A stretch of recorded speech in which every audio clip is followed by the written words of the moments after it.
there are some people who say that, you're a guy standing on the top of a mountain and you're successful. Standing on top of your success. And the reality is, no, I'm not. I'm standing on the top of my failures Hmm. because these things help me to get where I am. But if I chose to stay below these failures, I'd have nothing.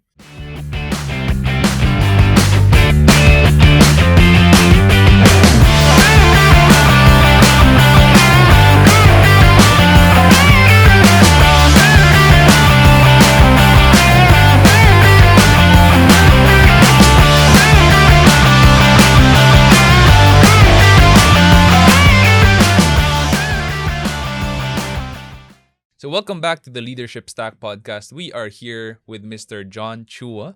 He is helping out with our previous episode's guest, Mr. Charles Ryan C. He is the VP of Operations in StratQuad and Dropify, and is handling human resources there. So, for today, we are going to do a reverse guesting, and I'm going to be the one answering some questions from there. And StratQuad, if you were able to tune into the last podcast, they are a 5-month startup, and Dropify is even younger. And so they're still on the ropes trying to get into the haystack, looking for the needles and trying to figure things out and build things as they go. And so I've been there.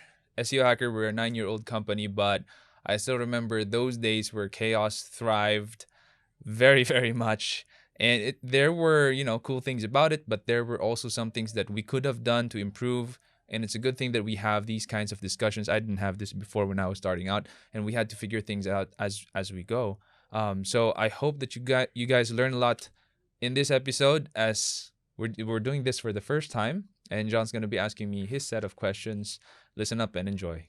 All right, John, shoot.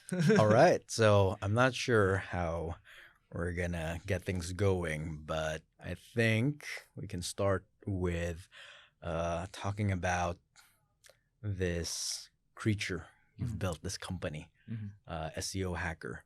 So tell me about how it came about years ago. So, first question is already an hour long. It's a series of divine appointments. Mhm. That's what I always say. Why do I say it's divine appointments? It's because when I was graduating from college, I had 28 failing units because I got addicted to this computer game called Dota. I'm sure you're familiar with it. I'm sure you are familiar with it. Well, And yeah. I was cutting classes left and right. LaSalle wanted to kick me out. I studied ICTM in LaSalle. 28 failing units did not look good on my ITR. But by God's grace, I got to graduate. Immortality, no? In LaSalle, they couldn't Yeah. kick me out less than 50 units na lang. And I stumbled upon SEO when I started the God and You blog. The God and You blog is now absorbed to my personal blog, shansi.org, because I couldn't maintain multiple blogs at the same time. But the URL before was h3sean.com, but it's now redirecting to shansi.org. So all of my content is there. But when I was starting God and You, so I was here, a young man, writing my heart out, and it was all about my Christian journey, philosophy, apologetics, even dating, believe it or not. Um, and no one was reading my stuff. So I asked Google, how do I increase my readers? And this thing called SEO kept popping up. So I read about it, experimented on it on the God and You site, and it worked. And I said, maybe I can do SEO, and maybe some other people or companies need this. And soon after, it's actually a very good coincidence. We just had Harry Oy as our guest. Mhm. He referred me to companies like Uratex, and before him there was a chance meeting between me and one lady in Hong Kong. So I graduated. My dad was so happy. Nag-graduate ako. Took me to Hong Kong for my grad gift. Mm. I met this lady there, and we just happened to sit beside each other in a cruise going to Macau. And she said, "What do you do?" Small talk, right? Nothing. I didn't know her. She didn't know me. It's just small talk. And I said, "Oh, I'm about to graduate and work in Hewlett Packard, and I do SEO on the side." And sabi niya, "Oh, my uncle, he needs SEO." And I was super shocked kasi I didn't know anyone who knew about SEO. And Mhm. then this random lady knew about SEO. So I said, "Ah, okay. Um, Search engine optimization, yes. So we had an accord. Okay, it's the real SEO. We're on the same page, and sabi niya, I'll refer you to him. So the back of my head, okay, we just met. I don't have a brand. I'm just graduating. I don't have a contract proposal. I don't have a real portfolio. And we're going to a tour, and then we're going home, right? Buy pasalubong, unpack our bags, give her pasalubongs. She's probably gonna forget about me. Mhm. There's no way she will forget. She will remember. And then there's also the chance that even if I meet that uncle, he's not gonna sign a deal with me. I had nothing. Just the God new blog. That's my portfolio. So by chance, my phone rang. It was her uncle. She remembered. I was referred. And her uncle said, Mr. C, yes, speaking. Please come to my office and present to me. So I did. And I had really nothing. Just a one-page proposal that most of it I took from Google and went in that office. By some weird reason, the guy signed with me. And that's my first revenue rolling in the company. So SEO Hacker started from there. It was a closed deal. And then Harry Oy came along, referred me to Uratex, referred me to their sister company. And then we were able to rank for some keywords that were very vital for our industry, like SEO Philippines, SEO services, SEO company. So now we're getting inquiries every day. But during that time, when I was starting out, it was really a series of divine intervention. Because who knew that starting that blog, which by the way was my last 2,000 pesos when I started God in You. I told God, I just wanna write for you, just wanna blog for you, and here it is. I'm gonna give you my last money. Started that blog, started writing. Didn't expect it to make money because it's a Christian blog. I wasn't expecting any advertisements whatsoever. And then I met this lady. She referred me. Deal got done. Like, how lucky can a guy get? So I don't believe that people just get lucky like that. I believe that there's a God up there orchestrates everything. So I say, SEO Hacker, it started from a series of divine interventions. That's why. Very nicely worded. I'm sure it's been quite the journey for you, and I believe it's far from over. But on your way, as you were building this thing up, I'm sure during multiple intervals, you had moments of doubt. You had moments where you had to ask yourself, how Plenty. did I get here? What am I doing? Right? I'm sure you've made tons of mistakes. I've read the thing that you wrote, the hiring and firing practices. Oh, really? Oh, yeah. You mentioned that there were lots of mistakes that you made. What are, for you, some of the bigger mistakes that taught you some very valuable lessons? Well, it's funny that you mentioned mistakes. There are some people who say that, you're a guy standing on the top of a mountain and you're successful. Standing on top of your success. And the reality is, no, I'm not. I'm standing on the top of my failures. Because these things helped me to get where I am. But if I chose to stay below these failures, I'd have nothing. And I'd be the laughing stock. But I chose to be gritty enough to get back up and try again. So when people see you standing, it's because I failed tons of times. That's the reality. And some of my biggest failures, especially in hiring, funny enough, is the most common failure, which is you don't take enough time hiring. When I hired before, I would just sit down with the applicant, talk with the person, and since I'm not an HR or psychology graduate like you are, I had no way to really know the temperaments, the eye movements, the body language. I cannot read them properly. And my weakness and strength as an entrepreneur is I trust people too much by default. So that's both a strength and a weakness because you give that to the right person, they're going to bloom. You give that to the wrong person, they're going to stab you in the back and you don't even know you're bleeding. So when I was the one interviewing, I had a lot of wrong people.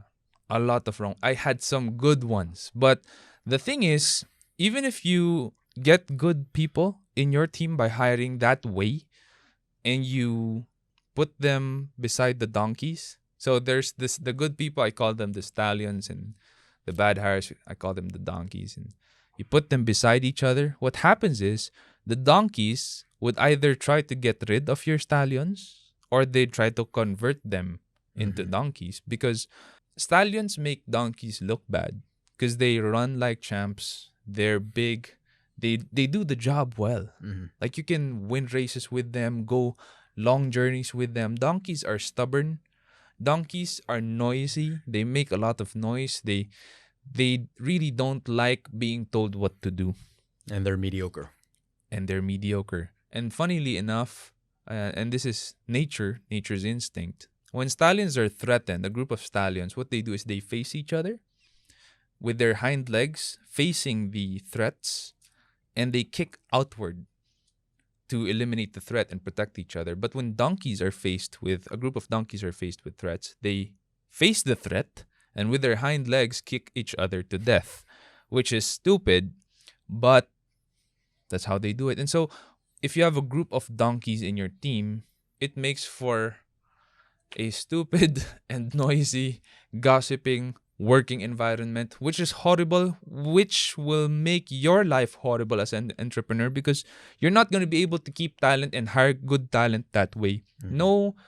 Stallions, no stallion will want to come and work for you because you have a stable full of donkeys. So you have to get rid of your donkeys. And how you're able to discern the stallions from the donkeys is you take time in the hiring process. Mm-hmm. You ask questions. You make them endure the hiring process. So with how we do it here in SEO Hacker, we make people endure. So one of the ways that we eliminate bad hires immediately, and it's like magic because we immediately eliminate a lot of them, is we elongated the hiring process to 6 steps. It used to be 1 step, just me.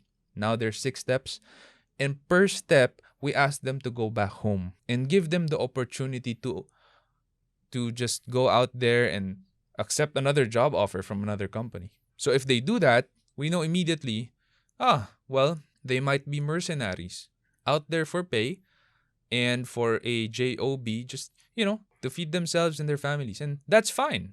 We respect that, but we don't want them here in SEO Hacker because we want people who really want to work with us.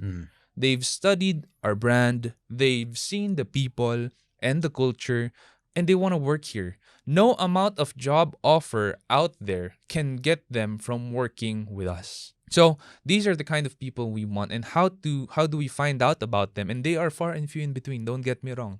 Kakaunti lang yun. A lot of people apply. We have a huge funnel, top level funnel. These are our initial applicants. They're in step 1. When they get to step 6, there's just a handful of them. Not even 5 of them. There's just like 2 or 3 of them. And when they get to step 6, that's me. That's the final interview. And again, I'm not that good. So I'm more of the deal closer. Mm-hmm. That, hey, you know what? We feel like we're going to be a better company with you around. I tell them these things because they've passed the first 5 steps. And that's difficult because they keep going back home every step of the way. And yung iba sa kanila, they live like 10 kilometers away. Mm-hmm. Some of them live very near, like 1 or 2 kilometers, and that's fine. Because fact of life is, especially here in Metro Manila, you want to work somewhere near you.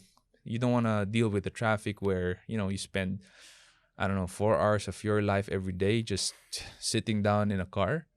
So for us, it's a big deal to get people who live nearby, fit in our culture. They're not mercenaries, and we filter out all of the donkeys. We make sure that these people really want to work with us. And within that 6-step hiring process, we also test their strengths, their personality when it comes to work, the DISC personality, and we test their competence. We give them an exam, and we ask the team leader who they will be working with to also give them an interview.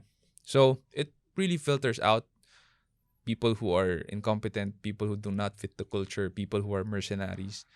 And it helps us to have a better team. It's not perfect, don't get me wrong. We have hired some people that I have no idea how they got in. We have hired them, but instead of hiring 10 of them, 20 of them, we hired only 1 or 2 of them for the past year or so. So one of your biggest mistakes has something to do with hiring the wrong people. Yeah.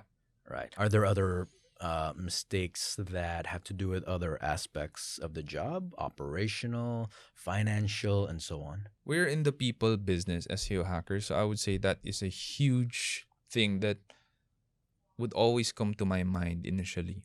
The other mistakes that I've done are a lot less impactful to me. Kaya yun yung una ko naisip. So the first thing that came to mind is hiring the wrong people. Well, it's not really a mistake, but I would say it's something that could have been done earlier.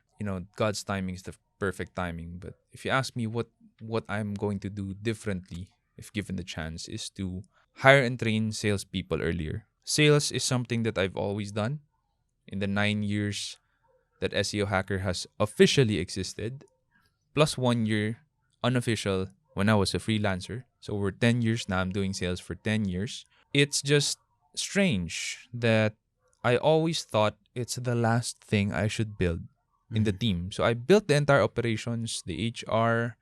I've built the web developers, designers, the writers, everything. The operations was great, but the sales team was just me. And I hired my first account manager. Also very strange that I didn't have an accounts manager before. I hired her 3 years ago. So before that, I was running all the sales and accounts, which was pretty difficult, if you ask me. Like I looking back, I have no idea how I did it. It must have been horrible. Like that's how I imagine it to be. It must have been horrible for some people, whether internal or external, to have to deal with just me all the time because I'm also busy and I have a lot of things that I was also doing. And we could have grown exponentially if I would focus on working on the business instead of working in the business. And I was working in the business as the sales and accounts manager because I had to do all the legwork alongside also being the main SEO specialist and writing in the blog once a week or once every 2 weeks. So that was something that I should have done earlier, to look for people who could replace me in terms of sales and accounts management, and maybe even domain specialist, and to train them and then delegate to them slowly and let them run. So that's going to be freeing me to work more on the business, which is now I am able to work more on the business and I'm working on leadership development. We've grown, I don't know, like 45% from 2018 to 2019. And so the end of 2019, we were like 52 people. This year, with our open hiring, if the open hirings are fulfilled, we'd be like 65 people. So Wow. in February. So we may get to 80, I don't know, or 100 people by the end of the year. We may, only God knows. But when that time comes, I want us to be able to have leaders already that are going to rise up to the challenge and lead like how they are meant to lead. Not really just, grasping on straws trying to figure out what to do because they haven't been taught leadership. This is why my mission this year is to raise up leaders. And that is working on the business, not in the business. That has nothing to do with revenue. That has nothing to do with output, quality of work. It has everything to do with the people inside. Basically, your greatest assets are the right people.